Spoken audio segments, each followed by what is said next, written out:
Todo a la parrilla es presentado por Granusa, Sudameris Rural, Unión Nutrición Animal, Biogénesis Bagó, Bangor,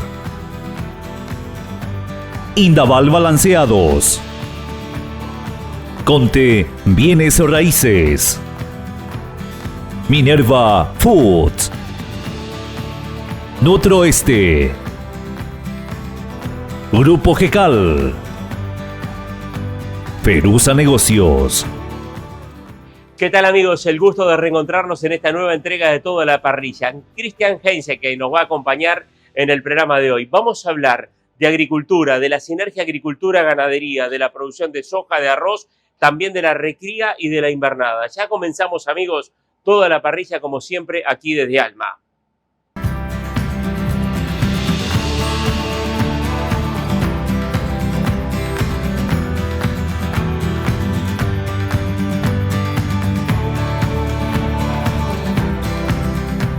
Bueno, recién lo anunciábamos en la apertura de Toda la Parrilla. Cristian, el gusto de recibirte en el programa. Vamos a hablar de ganadería, vamos a hablar de agricultura, vamos a hablar de arroz, recién lo comentábamos en la presentación. Desarrollos del Sur, arranquemos por eso. Contanos un poquito de qué se trata Desarrollo del Sur. Bienvenido a Toda la Parrilla. Bueno, muchísimas gracias a vos por la invitación, Martín. Te comento, Desarrollos del Sur es una empresa principalmente agrícola, hija de una empresa ganadera, ¿okay? Que se llama la ganadera Heiseken. Tenemos una tradición ganadera. A ver, estos campos que estamos trabajando son campos que adquirió la familia en el año 1900 y piquito, ¿verdad? En Misiones. En Misiones, ¿verdad? Y vinimos desarrollando durante mucho tiempo la ganadería. Y la agricultura empezó a entrar por los costados. Todos los vecinos se volvieron arroceros. Entró en el año 2007, 2008, entró muy fuerte. Empezó a entrar el arroz en la zona. Esto creo que se origina principalmente por el aumento del embalse de Yacyretá, que hizo migrar a mucha gente que estaba en Itapúa. Empezó a salir y encontró en el río de Iguarí un lugar fantástico para hacer arroz. Nosotros ingresamos al arroz en el año 2013, ¿verdad? Desde la zafra del 2013-14, nosotros incursionamos en el arroz como una empresa originado desde una empresa ganadera tradicional a entrar a un negocio muy dinámico como el negocio agrícola, y ni que hablar del negocio Bien. arrocero. Además de arroz, luego se rota con otros cultivos, entra el maíz, entra la soja, por ejemplo. Bueno, mira, continúo un poco esto. Empezamos en el año 2013-14 con el arroz. En el año 2016 fuimos al Brasil a unos cursos y encontramos a una empresa que se llama Integrar, que el nombre lo dice todo. Era una empresa que motivaba la incursión de la ganadería y de otros cultivos en los campos arroceros. Entonces, desde ese año, una de las cosas fundamentales, nos explicaron cuáles eran las consecuencias de continuar con un monocultivo, y tuvimos como tenemos, creo que todos los paraguayos, tuvimos la oportunidad de subirnos a un túnel del tiempo. O sea, yo creo que el Paraguay tenemos esa oportunidad que en otros lugares no hay. Nosotros podemos subirnos a un túnel del tiempo. Vamos acá al aeropuerto Silvio Pettirossi y nos vamos a otro país. Fuimos a Brasil, a la zona productiva de Brasil, y pudimos ver qué es lo que pasaba con los campos que durante muchísimo tiempo han sido arroz sobre arroz sobre arroz, y cuáles eran las consecuencias y qué ha pasado con los otros campos que han incursionado en una variedad de cultivos en campo bajo, con las dificultades que eso tiene y la integración con la ganadería. Entonces, vimos eso y elegimos ese camino, un camino mucho más difícil, un camino mucho más complicado, pero sí es un camino es un camino sustentable en el tiempo. Exactamente. O sea, el monocultivo, llamarle el que quiera. O sea, es la misma cosa. Te voy a poner un ejemplo que vamos a hacer soja, y bueno, vas a tener una cantidad de Se problemas. cuida el recurso tierra. O vayamos a la ganadería y solamente brisanta, y ¿qué pasa cuando tenés 10 años, 15 años de brisanta y tu brisanta ya no produce más lo que tenía que producir? O Tanzania o Gatton Panic. Claro. Tenés una cantidad de problemas. Y bueno, O sea, eso, arroz y ahí sí después en el tiempo entró otro entonces cultivo. empezamos a ingresar con la soja en Ujú. Campos Bajos. No, éramos casi unos locos por hacer soja en Campos Bajos. Había creo que algunas experiencias ya habían en el Paraguay. Y eso fuimos potencializando, fuimos creciendo en área, para luego tuvimos que retornar por haber hecho cosas erradas, volvimos a retornar y tomar un poco de impulso y volver a crecer en forma ordenada. El arroz en particular tiene un problema que se llama, o una maleza que se llama el arroz colorado, Ujú. que es una mutación Sí. de un arroz convencional. Entonces, hagas lo que por más que vos estés sembrando una semilla de primera calidad o estés sembrando todos los años lo mismo, muta, sale un arroz que es un arroz salvaje. Hay un problema de resistencia Hay después. un problema de resistencia, un arroz Exactamente. salvaje. Este es un arroz que se desarrolla más rápido que el arroz convencional, entonces madura más rápido y los granos caen al suelo antes, entonces se vuelve algo que se va incrementando año a año en forma exponencial y hace que las tierras arroceras se vuelvan inviables para el arroz. Claro. O sea, a eso no debemos de llegar. Antes de hablar del momento del sector arrocero aquí en Paraguay, Paraguay tiene 200.000 hectáreas aproximadamente Hoy de arroz. entendemos que tiene 200. Uruguay tiene unas 180.000, para situarnos en la región. Brasil no recuerdo cuántas tiene, pero Brasil es mercado que importa bastante arroz también, es un mercado importante. ¿Por qué considerás, leí hace poco alguna entrevista que te hacían, que Paraguay ya está en un techo en la producción de arroz? Mira, ¿O no debería de crecer más? bueno, Paraguay tiene campo, tiene agua Por eso. para crecer, qué sé yo, duplicar o triplicar su área. El problema está en tener el mercado. Y acá me quiero explayar un poco mejor para poder entender, porque siempre tenemos la idea de que podemos atacar el mundo con nuestros mercados. Ok, en ciertos productos lo podemos hacer, la carne. O sea, sabemos que la carne en Asia hoy está creciendo exponencialmente la demanda y cada vez hay menos hato ganadero en todos estos lugares, ¿verdad? El hato ganadero de Europa se reduce y compañía. Hacemos soja y la soja se puede Asia es un gran demandante de este producto. En el caso del arroz, voy a tratar de ser un poco exagerado. El arroz creo que no se produce en el Tíbet y en Arabia Saudita, pero después se produce en todo el mundo. Y los productores a nivel mundial normalmente son minifundiarios. Y mucha gente se alimenta día a día o su base alimentaria es el arroz. Entonces, si nosotros queremos producir acá en el Paraguay y queremos mandar al otro lado del mundo el arroz, vamos a competir con el arroz que se produce en ese lugar, que es un arroz más barato que el nuestro, es de una variedad distinta, porque el arroz como conocemos todos en Asia se agarra con la mano y comen con la mano o comen con palitos, entonces un arroz que se aglutina, y el nuestro es un arroz que normalmente es suelto. Entonces, sí existen otros mercados para el arroz paraguayo. Existen otros mercados, existe no solamente Brasil, existe Centroamérica, Irak en algún momento. Irak en algún momento, pero en este momento, pero ¿qué pasa con Irak? Vas a entrar a competir con Estados Unidos. Te hace una licitación Hace internacional. una licitación internacional y no conozco el detalle, pero seguramente ellos manejan el expediente, ¿verdad? Porque por la historia que hay ahí, ¿verdad? Exactamente. Entonces, difícilmente vamos a competir en esos lugares en igualdad de condiciones o podemos ser muy competitivos, ¿verdad? O sea que pensás, Cristian, que el problema para que se desarrolle aquí en Paraguay el arroz no es por un tema de tierra, no es por un problema de agua, sino que va a ser un tema de mercado lo que lo va a limitar. Un tema de mercado. ¿Y cómo está hoy? El año pasado fue un año excepcional para el precio del arroz. Hoy, sí. ¿Cómo viene la situación?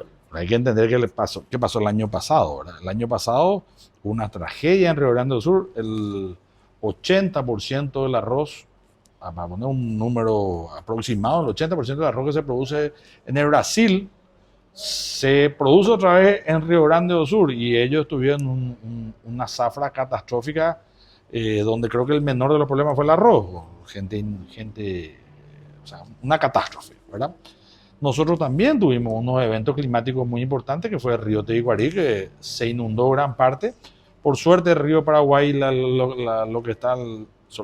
gente que está sobre el río Paraguay o algo sobre el río Paraná, pudieron producir muy bien.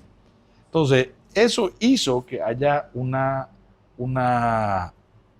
demanda por el arroz muy fuerte. Hay un componente político también muy fuerte, que fue que India cerró sus mercados a la exportación hace 2 años. India es el mayor exportador del mundo del arroz, ¿verdad?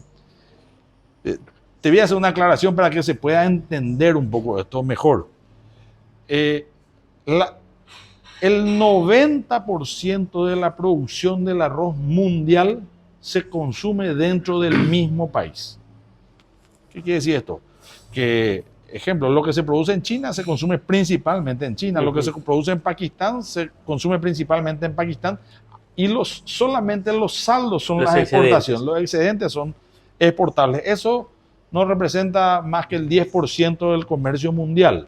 Ahí es donde entramos nosotros con unos excedentes, porque nosotros, a diferencia de otros países en el mundo, consumimos 10, 15% de lo que producimos, solamente lo consumimos. Le pasa lo mismo al Uruguay. Uruguay no es tampoco un país que vive a base del arroz. Entonces podemos hacerlo. Esto te genera oportunidades y problemas. Claro. Oportunidades y problemas. El año pasado favorecía entonces que India, el gobierno limitó exportar algunos tipos de arroz, eso disparó el precio, pero ahora eso cambió porque India vuelve al mercado. Y vuelve con mucho stock. Y con lo que tenía sin consumir. Vuelve con mucho stock. Esto ya pasó anteriormente, no recuerdo el año, pero creo que era 2013 o 2014, cuando Tailandia también intervino en el mercado del arroz, no exportando o pagando unos precios fantásticos a sus productores. Todos estos son problemas políticos internos, son temas políticos internos de estos países. Y luego cuando se derroca ese gobierno, hay unos excedentes brutales de arroz que salen al mercado y derriban todo el precio. ¿Hoy qué precio hay aquí en Paraguay por la tonelada de arroz? A ver, el arroz tenemos que entender que hay precio por tonelada de arroz en cáscara. En cáscara, tomemos como referencia cáscara. Hoy los mercados están pagando, los molinos están pagando un número que está entre 230, 240, puede ser 220 por un arroz de buena calidad.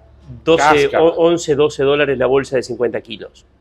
Si eso dividimos entre 20, te sale más o menos nos da ese número. Ese sería el número. Sí, ahí 11, está. 11. ¿Cuánto cuesta hoy hacer una hectárea de arroz aquí en Paraguay?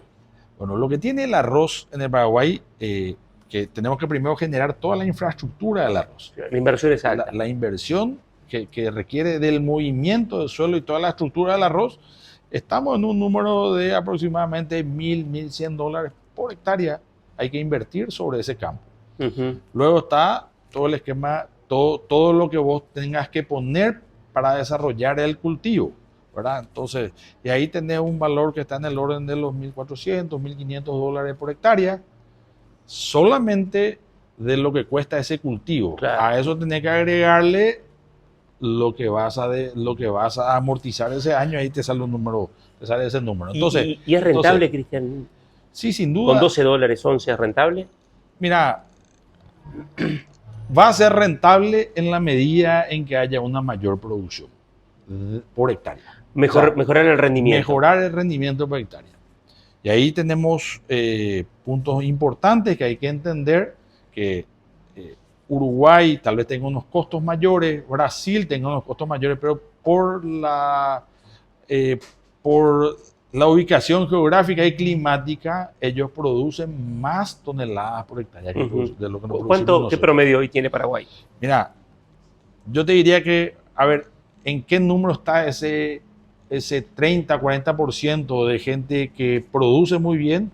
Hoy estamos hablando de 9 toneladas por hectárea. ¿Verdad? Creo que el promedio nacional estará en 6.000, 6.500 kilos por hectárea, o 7.000, no manejo ese número, te soy sincero. Pero ese tercio superior produce 9.000, ese tercio superior en Brasil produce 12.000. Claro. ese tercio superior en Uruguay produce 14, 11, 12. Sí, ¿verdad? claro. Entonces, Dependiendo del año, la luminosidad, dependiendo la de la lluvia. luminosidad, si hay un evento como el Niño. Sí, claro. La Niña este año trajo mucha luminosidad porque tiene menos lluvia, hay una mayor producción, pero también influye sobre la calidad del arroz. O sea que consideras que en 200.000 hectáreas Paraguay más o menos se va a quedar probablemente con esa cantidad de hectáreas. Te pregunto, el ingreso de Camil, que es una empresa brasileña muy importante al mercado de Paraguay, ¿no generaría quizás una oportunidad de crecimiento del sector a partir de lo que significa hoy Camil como una multinacional y un actor tan importante en el mercado? A ver, me voy un poquitito más atrás en la primera parte de tu pregunta. Yo creo que 200.000 es un número el cual tenemos que acomodar en el mercado para luego crecer. Estabilizar en eso. Estabilizar, ver que se pueda comercializar muy bien.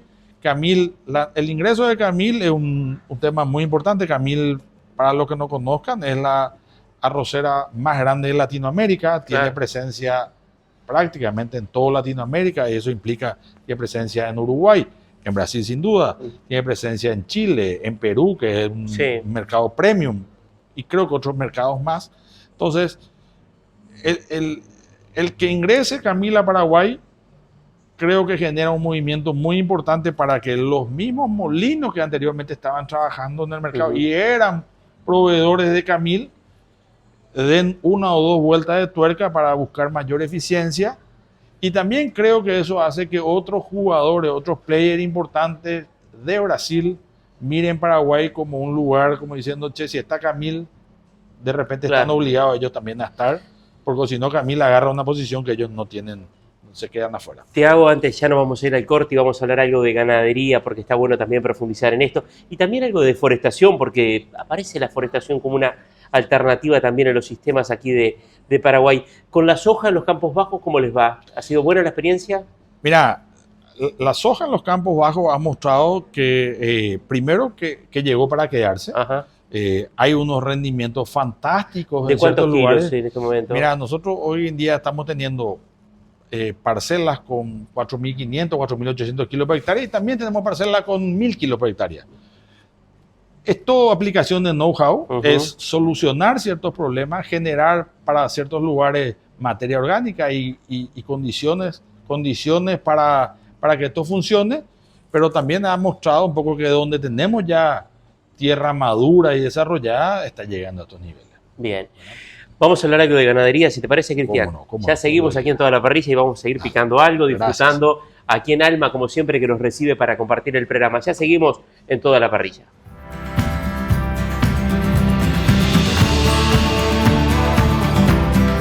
Todo a la Parrilla es presentado por Granusa, Sudameris Rural, Unión Nutrición Animal, Biogénesis Bagó, Bangor, Indaval Balanceados, Conte Bienes Raíces, Minerva Foods, Nutroeste, Grupo Gecal, Perusa Negocios.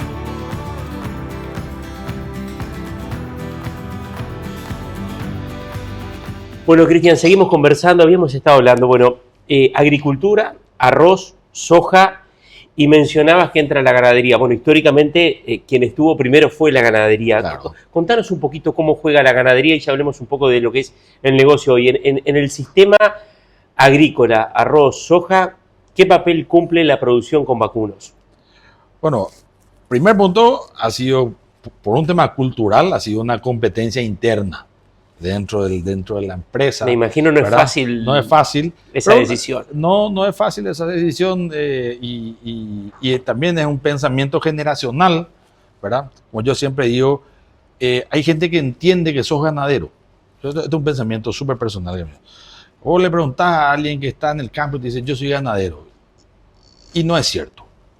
Si vos te pones a pensar dentro de este número, el componente principal es la tierra. ¿Ok? Entonces, es prácticamente 70% de ese giro, de ese patrimonio, estamos hablando que es la tierra. El resto es ganado y todo eso. Entonces, ¿vos sos ganadero? No creo. Yo creo que está un poco mal dicho. Lo que nosotros tenemos que hacer es poder pasar un poco esa cultura a entender que nosotros lo que somos o terratenientes y nuestra misión como terrateniente es hacer producir ese campo lo máximo posible. Claro. El activo tierra, que es el de mayor valor, lograr sobre ese activo la más alta rentabilidad de alguna manera. O producción. O producción. Producción que después se puede llevar a rentabilidad, ¿verdad? Porque, a ver, hay gente que te podrá decir, no todo es renta. Bueno, listo, fantástico. Vamos generando producción que tiene que terminar una excelente rentabilidad. ¿Y por qué digo esto? Porque hay muchas opciones. Hay muchas opciones. Y principalmente esta que es la integración. O sea, Paraguay, si nosotros no dejamos de producir solamente ganado y más ganado, estamos perdiendo tiempo. Y Cristian, ¿y qué hacen de ganadería en este sistema agrícola donde está el arroz y la soja? Cría, ciclo completo, confinamiento, ¿hacia dónde enfocás el negocio ganadero? Nosotros normalmente estábamos haciendo ciclo completo con confinamientos de terminación, ¿verdad? Y hoy estamos migrando eso a un mínimo de cría y llevando todo esto a terminación. Gracias a Dios tenemos un poco otros campos también que se dedican a la cría, que pueden alimentar esto, ¿verdad? Pero un campo agrícola como este, en la medida que yo le ponga vacas con cría, como se vuelve la vaca con cría, es de difícil movimiento, de difícil logística, Claro. ¿verdad? Cuando vos estás con una invernada sobre esto, primero que tener la capacidad de poder producir voluminoso para poder manejar esto. Y en tiempos más cortos. Y en tiempos más cortos, el voluminoso te permite poder generar puentes verdes. Claro. Puentes verdes, a diferencia de otros lugares, en la época de zafra es donde menos pasto tenemos. A ver, ese mediado de primavera y todo el verano es donde nosotros menos pasto tenemos, donde normalmente una ganadería tradicional debería de tener. Y en los inviernos tenemos excelente calidad de pasto, ¿verdad? Entonces, todo cambia y uno tiene que ir ajustándose. Y en este tema en esto hay un tema no menor, que es el matrimonio entre la ganadería y la agricultura. Es lo más difícil. Lo más difícil. ¿Por qué es lo más difícil? Te tengo que decir que por problemas culturales, por celos internos de cada sector, porque el que se dedica a la ganadería no es agricultor. El que se dedica a la agricultura dice, no, yo no de ganadería no entiendo nada. No me complico con las vacas. No, señores, hay que se complementan y pensar hay que misturarse. Hay que lograr una sinergia. Hay que buscar la sinergia y entender que acá lo más importante es la producción, ¿verdad? Entonces, lastimosamente en todo este periodo hemos tenido que desprendernos de gente o perder gente a la cual teníamos desde el origen por no querer integrarse. Cristian, y en esa idea de ir hacia una ganadería más enfocada en la recría y en la terminación, ¿qué esquema comercial tienen? Me refiero, ¿trabajan con acuerdos con la industria? ¿Van al mercado de spot al precio que esté en ese momento? ¿Cómo trabajan en este sentido? Me encantaría poder tener acuerdos cerrados. Hoy en día, lastimosamente, trabajamos en el mercado de spot, ¿verdad? Pero hacia allá vamos, a poder tener acuerdos, poder tener una previsibilidad de los precios, ¿verdad? Que yo pueda realmente poder comprar animales, poder engordar. En esa parte del engorde no hay mayor problema, y tener algunos precios predefinidos que ayuden a una mayor inversión. Claro. Lastimosamente te tengo que decir que eso no se da, pero creo que se va dando. Hoy sí conozco que existen los grandes confinadores, los grandes productores, hoy tienen, y bueno, vamos a llegar. Quizás ahí encontremos una diferencia bien importante entre la ganadería y la agricultura, el mercado de futuro. Vos que conocés bien la agricultura, en la soja querés vender, tenés 3, 4, 5 posiciones para adelante en Chicago. Lamentablemente en la ganadería no tenemos esa herramienta. Y jugás con un tiempo en el cual vos decís, bueno, al inicio yo puedo cerrar un porcentaje, después otro porcentaje, o no cerrar hasta el final porque decido hacerlo de esta manera, o Fíjate que es lo que se habla mucho, esto es un tema, es una expresión muy, muy brasilera, la relación de troca. O sea, la gente lo que hace es, yo voy a comprar el fertilizante en relación a cuánto pueda vender de la soja. Entonces yo me voy cubriendo ciertos gastos y después lo que ya dejo para el final es solamente el margen. Yo creo que para Paraguay sería, para la producción agrícola, para la producción ganadera sería muy interesante. Ahora, yo creo que se ha hablado mucho de este tema y es una cuestión de liquidez del mercado. Eso se da en la soja porque la soja, quien te tradea esto y con quien cerrar es con Chicago y el mercado. Claro. Y son productos diferentes, mucho más commodity. Súper líquido, ¿verdad? Claro, y la carne, la industria recibe un vacuno, lo tiene que desarmar en 120 partes, distintos mercados, y es mucho más difícil también el componente de un mercado futuro, pero, quizás más desafiante. Claro, a ver, pero yo creo que se ha tratado mucho tiempo, el sector ganadero ha tratado de explicar en sinnúmero de ocasiones, ha tratado de explicar esto a la industria no quiso escuchar, no quiere escuchar, y hoy estamos empezando a ver resultados de ese no entendimiento. O sea, una reducción constante del ganado, un aumento de del número de industrias, y no hay que ser un astronauta para entender qué está pasando. Ahí es donde Paraguay tiene un cuello de botella importante dentro de lo que es la producción ganadera, entonces, en esa relación productor-industria. Yo creo que es una relación que a la larga se tiene que dar. No hay caso que no se quiera entender. Y la industria, en su rol, viene estirando esto lo máximo que pueda, ¿verdad? Hay un refrán que todos escuchamos cuando éramos chicos, ¿verdad? Y tal vez los más jóvenes hoy no se acuerdan, pero nuestros padres y nuestras madres decían: Antón, pirulero, cada cual atiende su juego. Y eso está pasando. No se quiso escuchar y bueno, y pasa esto. Yo creo que no debería, yo creo que en el corto plazo debería llegar ese entendimiento que va a beneficiar a todos. ¿Hacen algo de maíz para el confinamiento o no? Hacemos maíz para generación de voluminoso, para confinamiento y para puentes verdes. Puente verde es un concepto que aprendimos mucho en el Brasil, que significa necesitamos hacer autoconsumos en los periodos donde la oferta forrajera es muy baja porque el campo está destinado en ese momento plenamente a la producción agrícola de la zafra. Cristian, ¿y hoy los números del confinamiento cierran? Yo creo que sí, yo creo que los números de confinamiento cierran, son lindos números, pero todos tenemos el Jesús en la boca de que mañana amanezca un viernes 13 con alguna historia extraordinaria de ultratumba. Uh-huh. Claro.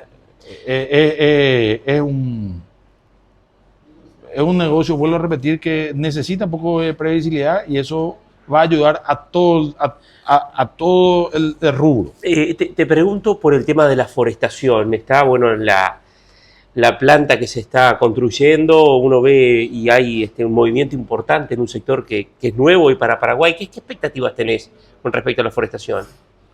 Bueno, yo creo que en forestación hay mucho para crecer, hay muchas áreas donde normalmente se estaba dedicando a una agricultura y la agricultura ha sido muy golpeada por los últimos 3 años de sequía, que entiendo que está San Pedro uh-huh. o parte de Concepción, que son lugares donde a mi entender va a ir transformándose eso a rubro de reforestación, que me imagino va a dar un salto el día que se pueda cerrar ese circuito, ese circuito, no me viene la palabra correcta, sí. Se pueda cerrar el tema financiero de Paracel. Atrás de eso vendrán otras industrias o otras plantas.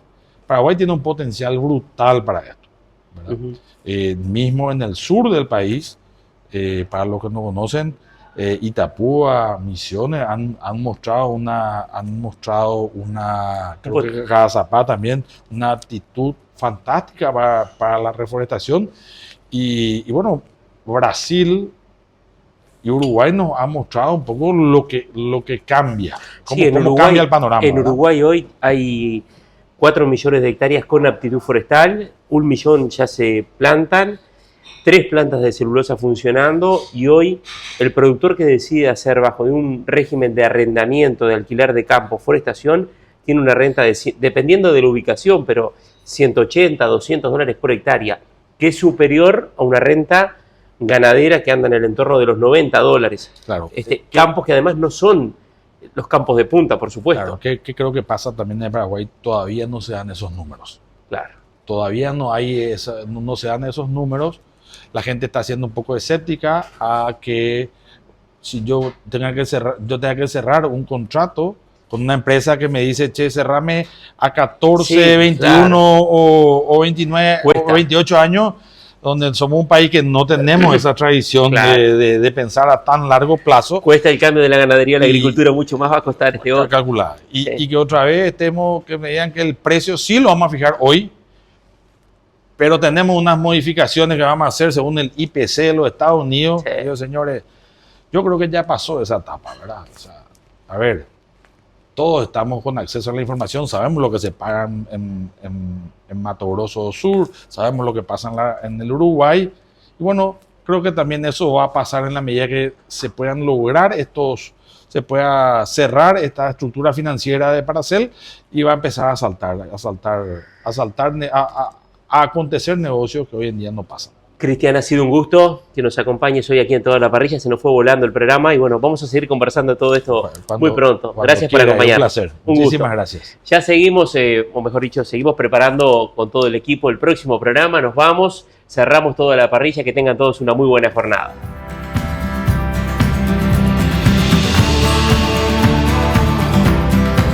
Todo a la Parrilla es presentado por Granusa, Sudameris Rural, Unión Nutrición Animal, Biogénesis Bacó, Bangor,